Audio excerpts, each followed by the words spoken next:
Hi, it's Frenchy Bets. Welcome back to another video. Today we got the entire Sunday slate breakdown and the Monday game, along with some Draftkings and Fanduel cash game lineups. So we'll jump right in. Got the Packers at the Falcons. Falcons are favored -1.5. Over under only 40.5. It's not a great over under. A lot of games this week are at 40.5 or less, which isn't a good sign. But we'll get into it. We'll start with the Packers. Scroll down and find them. So Packers, Jordan Love looked good in his first game. I think he's playable against a bad Falcons defense. Depending on what your other options are, I don't hate streaming Jordan Love or some DFS lineups, but that's about the extent. Obviously, if you got one of the locked in top guys, you're not playing Jordan Love over him. But if you're streaming the position, I don't mind playing him.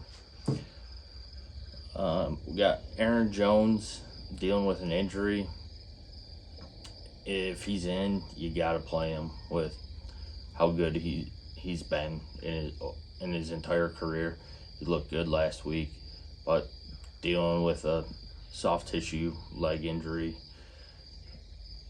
But if he's in, you gotta play him. If he's out, A.J. Dillon is a great start. I think even if Aaron Jones plays, you can play Dillon in this matchup. I think the Packers win this game. So if Aaron Jones plays, I think he might be a little limited, might get some more touches for A.J. Dillon. So I think you can play both backs here. As far as receivers, depends on what's going on with Christian Watson, but I don't mind playing him or Romeo Doubs. So Luke Musgrave, though, I like what we saw from him. He had a couple should have been long touchdowns in his first career game, so I don't mind playing Luke Musgrave here. I actually like it. If, again, you don't have one of the top 5 tight ends and you're streaming the position, I like Luke Musgrave this week. That's about the extent. Now, I don't love anyone other than Aaron Jones and A.J. Dillon. There's not anyone that you have to force into your lineup. No real stars. Over on the Falcons side, Desmond Ridder, no. I think both running backs should be locked in your lineup.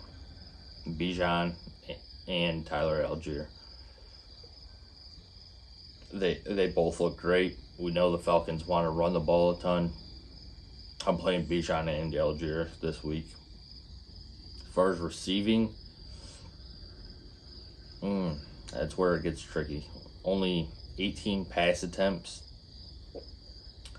Not a big pie to split up. Kyle Pitts, I don't love him, but for most people where they took him, they got to play him. I'm just such a low passing offense. I'm lowering my expectations for Pitts. He's one of the few tight ends that can truly have a breakaway 60-yard touchdown.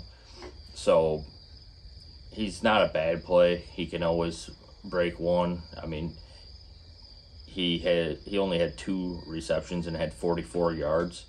So you can play Pitts. Other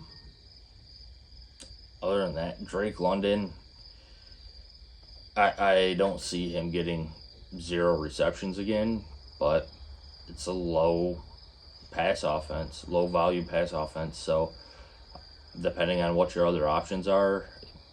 London, I love the talent, but maybe wide receiver 3, flex, depending on who else you have. But, all right, enough about that game. On to the Bears and Buccaneers. Bucks are favored by 2.5 with a 40.5 total. Another ugly looking total. In this game though, we'll start with the Bears. Justin Fields is in. They threw the ball 37 times. Didn't see that much last year, and only 3 of those attempts were over 15 yards. I don't see that happening again. You throw the ball 37 times, you got to get a few more downfield targets, and the coaching staff acknowledged that they needed to do that. So Justin Fields is locked in. Khalil Herbert, play him. Don't buy in on the Roschon Johnson hype. He didn't touch the ball in the first half when the game was close. And Khalil Herbert's not a bad running back. Roschon Johnson hasn't done enough to take over that starting job yet. So I'm playing Khalil, sitting Roschon. Receiving wise, Komet's not a bad play. Had 7 targets, caught 5 of them for 44 yards. Tight end's so bad, it's really a crapshoot if you don't have one of the top 5 guys. DJ Moore, I think, is going to have a bounce back game. They brought him in from Carolina and only gave him 2 targets and caught both of them, but I really see them squeaky wheel getting the grease here. I think DJ Moore, I think he'll get anywhere from 6 to 8 targets pretty easily. So I'm playing DJ Moore here. Mooney, it's not bad. He had the touchdown, 4 catches for 53 yards last week. I don't hate Mooney, but I'm looking for better options. He's definitely not someone I'm forcing in my lineup. If I have injuries or nobody better, then it's not a bad play, but I'm not making sure that he's in the lineup. As far as the Bucks go, probably ain't playing Baker. Rashad White was absolutely awful. 17 carries for 39 yards.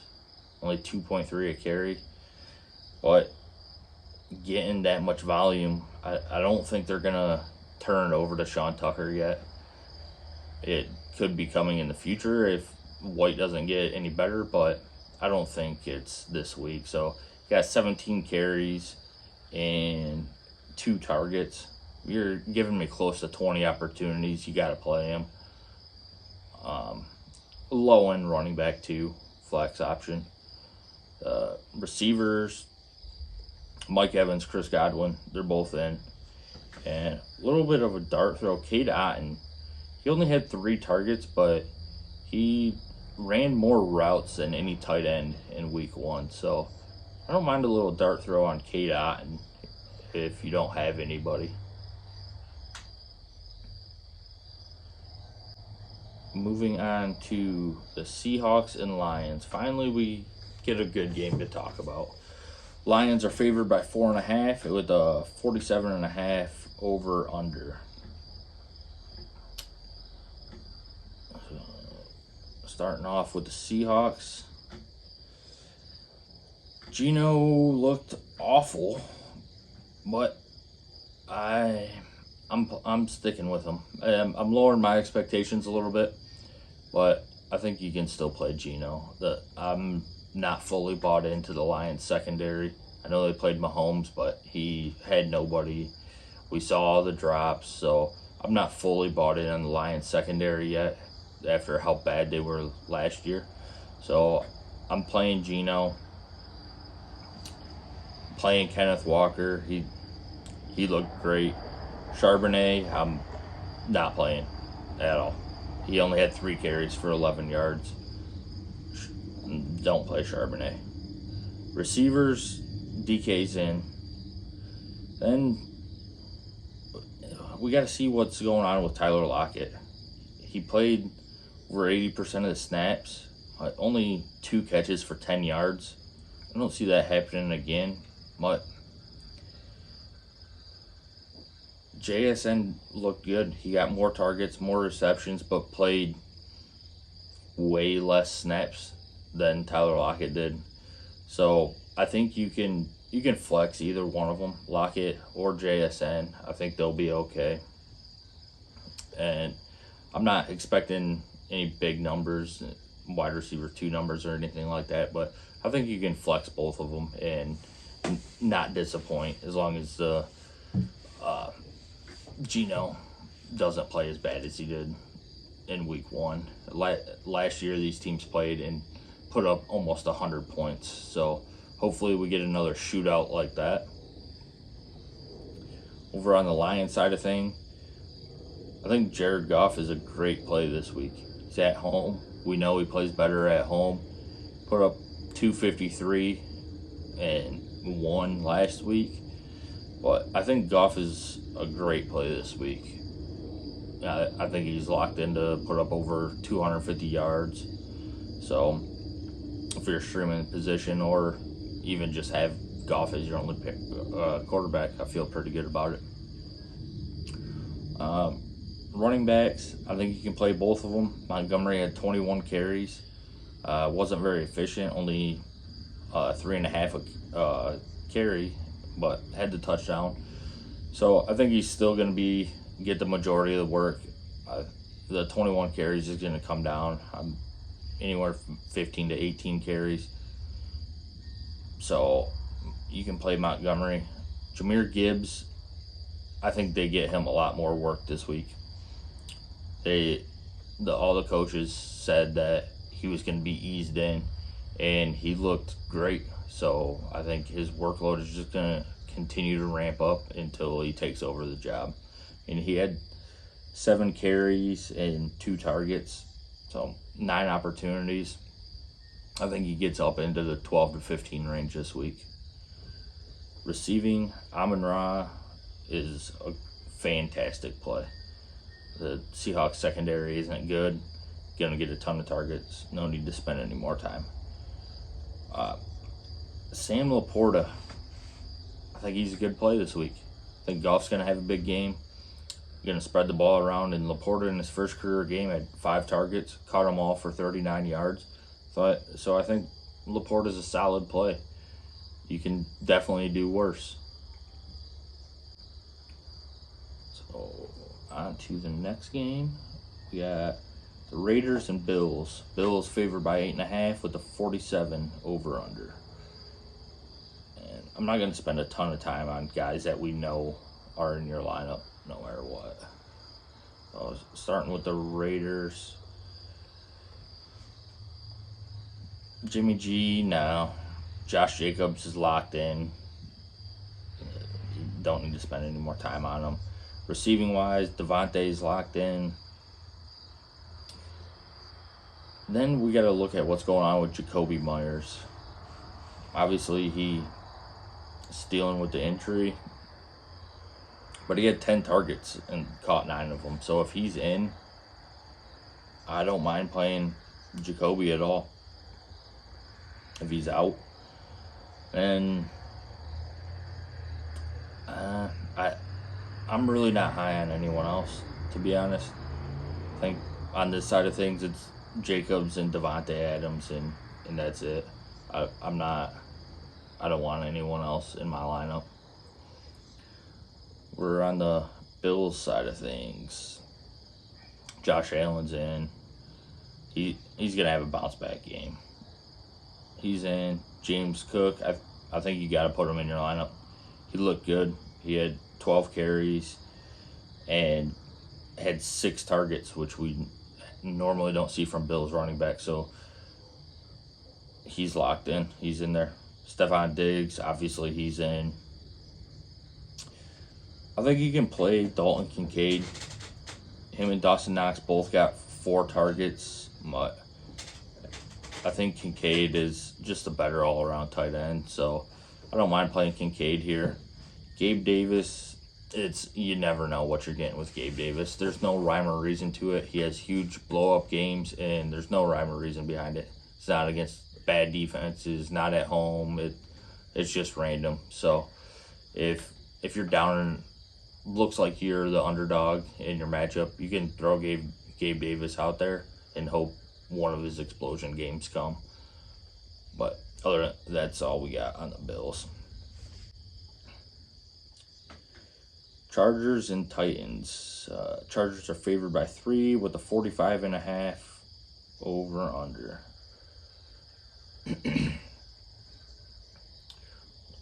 We'll start with the Chargers. Obviously, Herbert is in. I'm expecting a good game from him. Eckler, if he's in, obviously you're playing him. I know he's dealing with an injury, but if Austin Eckler's in, you gotta play him. Josh Kelly, I do not see him. If Eckler's in, I don't see them splitting opportunities like they did last week. So if Eckler's in, I'm sitting Josh Kelly. If Eckler's out, then I'm playing him, obviously, and got a good chance of locked in running back 2 with RB1 upside. So if Eckler's in, play him and sit Kelly. If he's out, obviously play Josh Kelly. Keenan Allen's in. Michael Williams. I think Mike Williams is a solid play this week. You know, he was dealing with an injury but came back. And Tennessee does not have a good pass defense, so I'm playing Mike Williams in this matchup easily. I think he's a wide receiver 2 this week. Titans playing Derrick Henry. It is a bit concerning that Tajay Spears got more snaps than Derrick Henry did, but you're playing Derrick Henry. Receiving wise, it's ugly. I mean, D-Hop had 13 targets, so you're playing Hopkins, but other than that, I'm not playing anybody from Tennessee. Colts and Texans. We got, clicked the wrong button. Texans are favored by 1.5 with a ugly 39.5 over under. Games like this, I'm keeping them short and sweet. Colts can play Anthony Richardson. He looked good. He ton of rushing ability, threw the ball a ton. I like Anthony Richardson. Deion Jackson looked awful, so Zach Moss is going to be the Colts starting running back. And last year, I believe it was week 18 when these teams played, Zach Moss put up 200 yards, and the Texans defense is awful. So I think Zach Moss is actually a really good play this week. Receiving wise, Michael Pittman is in, and that's it. Pittman had 11 targets, caught 8 of them for 97 and a touchdown. I don't want anyone else in my lineup from the Colts. Over on the Texans side of things, I like Dameon Pierce. I think he should have a bounce back game from his 38 yards he had last week. And then Nico Collins, he's obviously Stroud's #1 guy. Gave him 11 targets and caught 6 for 80 yards. Robert Woods, I don't love him. I know he had 10 targets, but I'm not in on the Woods. I just don't see it. He's old, banged up. I'm out on Woods. So Texans is just Dameon Pierce, and I like Nico Collins this week. And we got the Ravens and Bengals. Bengals are favored by 3 with a 46.5 over under. Obviously, both quarterbacks are in.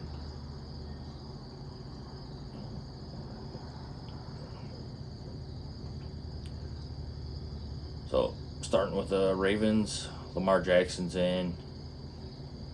Gonna have a bounce back game. Running backs, it's between Gus Edwards and Justice Hill. I like Justice Hill, especially if it's a PPR or half PPR league.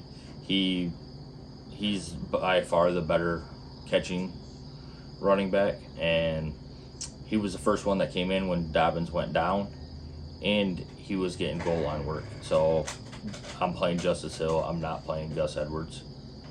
Receiving wise, hopefully they get Mark Andrews back, and obviously he's in. And other than that, playing Zay Flowers, and that's it. He got 10 targets, caught 9 of them. The next closest in targets was Odell Beckham, Rashad Bateman, and Dobbins, all with 3. So Zay Flowers had more than triple those guys. So I'm playing them. Bengals, Joe Burrow's in. He's where you drafted him, you have to, but he's not going to throw for 82 yards again. So he's in. Joe Mixon is in. Jamar Chase is in. And I think T. Higgins is in, where you drafted him early. And I don't see him. If you watch the game, it says he had 8 targets. Really, he had 2. The other ones weren't even close to him. He was just the closest guy to them. So I'm good with playing T. Higgins. So pretty short and sweet with that. No real border guys. Pretty much all the normal guys are in. And the Chiefs and Jaguars. Chiefs are 3.5 point favorites with a 51.5 total.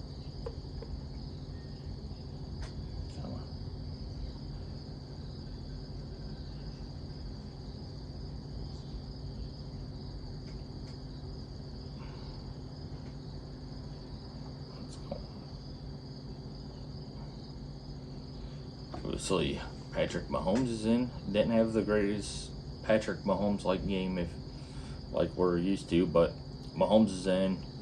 I think you can play Pacheco. He didn't look bad. He only had 8 carries, but he didn't look bad at all. He had 4 targets too and caught them all, so I think you can play Pacheco. Not Edwards-Helaire. Receivers, Rashee Rice would be the only one I'd consider playing. Actually, I think Tony has a bounce back game, and I think he gets in the end zone. I wouldn't force him into my lineup, but Andy Reid likes to draw up plays for guys if they have a down week, especially like Tony did.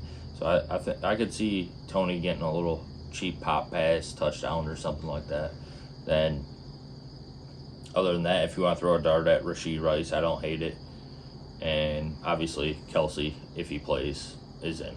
And I think Kelsey is going to play this week. For the Jags, we got Trevor Lawrence is in. Travis Etienne is in. Calvin Ridley is in. And I think Zay Jones is in a good spot. He was Trevor Lawrence's number 2 guy and didn't look bad at all. Christian Kirk was nothing. I thought Kirk would be the 2, but it was Zay Jones. Had 7 targets, caught 5, had a touchdown. And then Evan Ingram, the landscape of the tight ends, Evan Ingram's in if you got him. And 49ers and Rams. 49ers 7 point favorites, 44.5 total.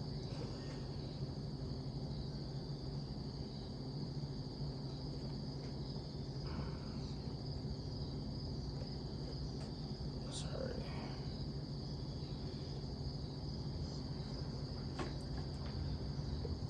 Tablet's not cooperating.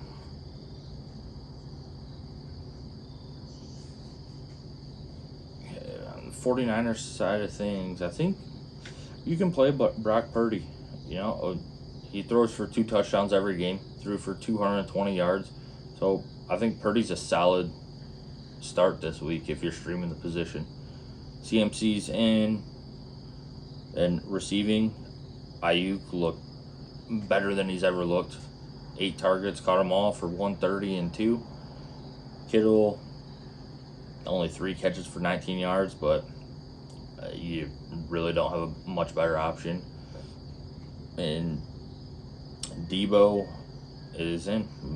49ers are pretty straightforward, other than Purdy if you have someone better, but I like Purdy this week. Rams, Stafford, you can play him, but there's a lot of other quarterbacks I like this week. He doesn't have a good matchup, so I don't love playing Stafford this week. But if you have to, you can definitely do worse. Kyron Williams,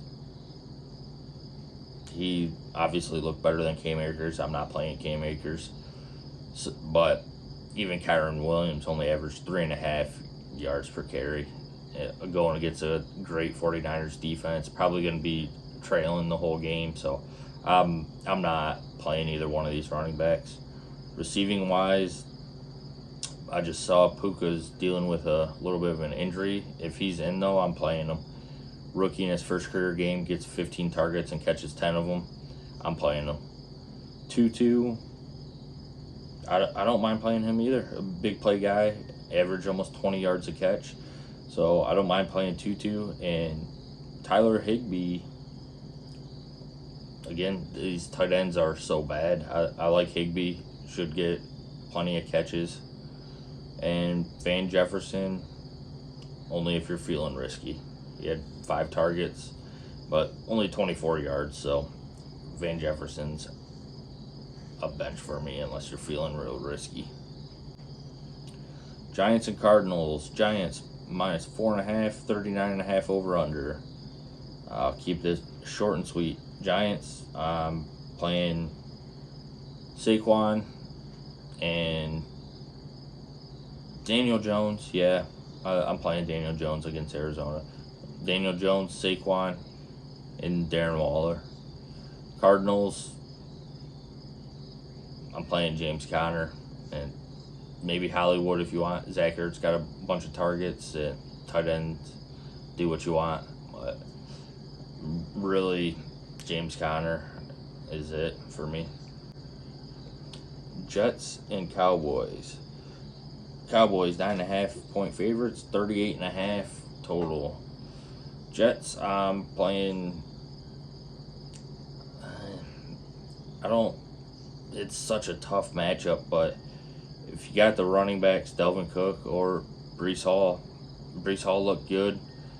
So you can play both of them, but lowered expectations. And same with Garrett Wilson, lowered expectations, especially with Zach Wilson at quarterback now. And on the Cowboy side of things, it's a tough matchup for Dak. The Jets have a good defense. We saw what they just did to Josh Allen. I'm playing Tony Pollard, and I'm playing CeeDee Lamb, and that's it. Commanders at the Broncos. Broncos 3.5 point favorites with a 39.5 total. Starting with the Commanders.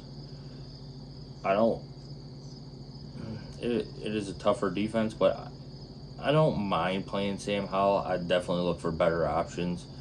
Some of the other streaming guys, Stafford or Purdy. Running backs, beat Brian Robinson. Sorry. He was by far the lead back, 19 carries, so you can play him in this spot. Receiving wise, Logan Thomas led the team in targets, but really it's just Jahan Dotson and Terry McLaurin. I'm not too scared away from what happened last week, so those are only 2 guys I'm playing. Broncos.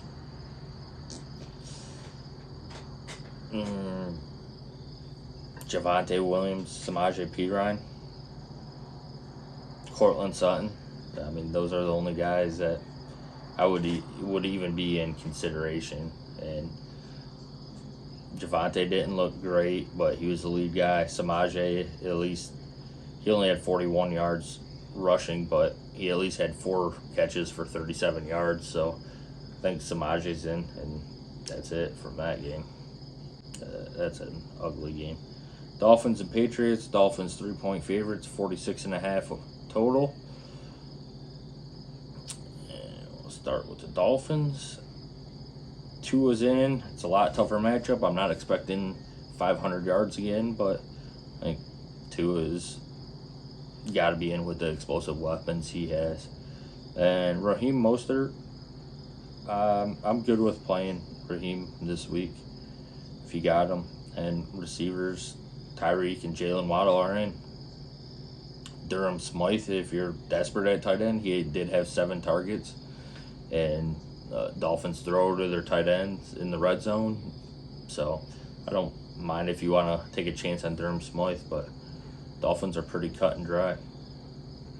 Patriots. Mac Jones, I think, is a solid play this week. He put up 300 yards against the Eagles, and now he's got the leaky Dolphins defense, so he's in. Ramondre's in. And Kendrick Bourne, I think he can play. He had a ton of targets, was the lead guy, had 2 touchdowns. But Hunter Henry is my favorite streaming tight end. Had 5 catches for 56 yards and a touchdown. You can't, I mean, he was the number 1 tight end in week 1 with those stats, so I like Hunter Henry this week.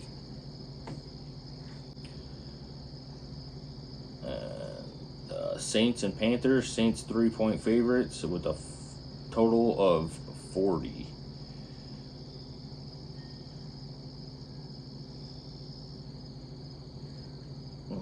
On the Saints side of thing, you can play Derek Carr. He'll be a solid play. Not anything spectacular, but solid. Jamal Williams looked atrocious, but he did get 18 carries and 2 targets, so it's not, could definitely be worse than a running back getting 20 opportunities. Then it's Chris Olave, and that's it on the Saints side of things. Not wasting any more time. On the Panthers side of things, Miles Sanders, and that's it. And you could go Hayden Hurst. He looked solid. Had 7 targets and a touchdown, so Hayden Hurst isn't a bad play, but really it's just Miles Sanders for me. And Browns and Steelers. Got Browns 2.5-point favorites with 38.5 over under. Starting with the Browns. Deshaun Watson still didn't look great, but looked better than last week. I don't love him, but it's not a terrible play. I think low end QB1 in the somewhere from the 10 to 15 range. Obviously Nick Chubb's in, and Amari Cooper. I'm not scared off to play him. I think Cooper's going to have a bounce back game. And Elijah Moore, if you're feeling risky, he did have 7 targets and didn't look terrible, so I don't mind throwing Elijah Moore out there in a flex spot. And David Njoku, if you're streaming or don't have one of the top tight ends, it can be worse than Njoku. You always got a chance. Tight ends are so hard because they're so bad. So that's a quick breakdown of all the games. So now we'll jump over to the Fanduel and Draftkings lineups.